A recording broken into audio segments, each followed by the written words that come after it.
Sí, salió por Europa y por Israel y por Israel, sí, Israel. Israel, sí. Israel, Bueno, Europa, Alemania, Alemania muchísimo, sobre todo Francia. bueno, y por Bélgica, y cuando Ah, hicieron bueno, la con el gira, circo, porque con el iban circo, de claro, gira con el circo. cuando hacían la gira con el circo viajaban por toda Europa.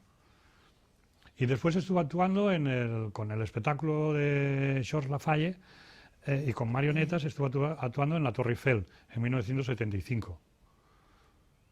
Las Navidades de 1975 con dos espectáculos de Georges Lafayette.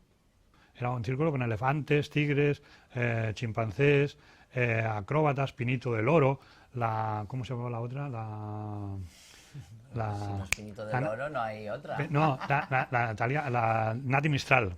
Ah, bueno, Nati sí. Mistral, la Pinito del Oro. Como la artista española que era iba de cantante, sí. Entonces exportaban, dijéramos, El España a circo Europa. español, ¿no? El circo español, bueno, Hubo tuvieron varios, tres ¿no? circos.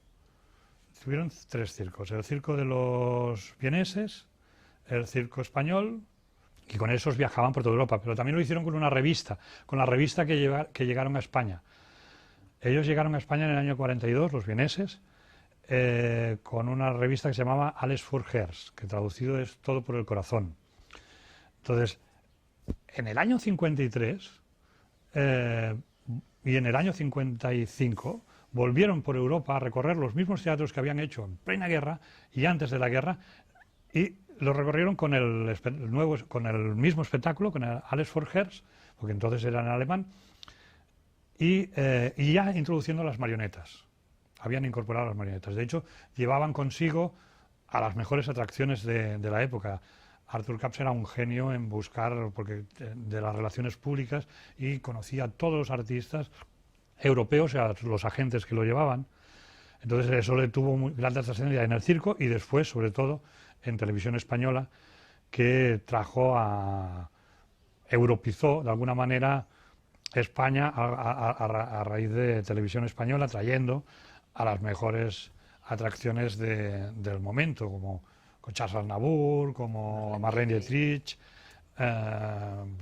Yves Montand, Adamo, Nos todo enseñaron eso las son fotografías que sale Arthur Capps con todos estos artistas.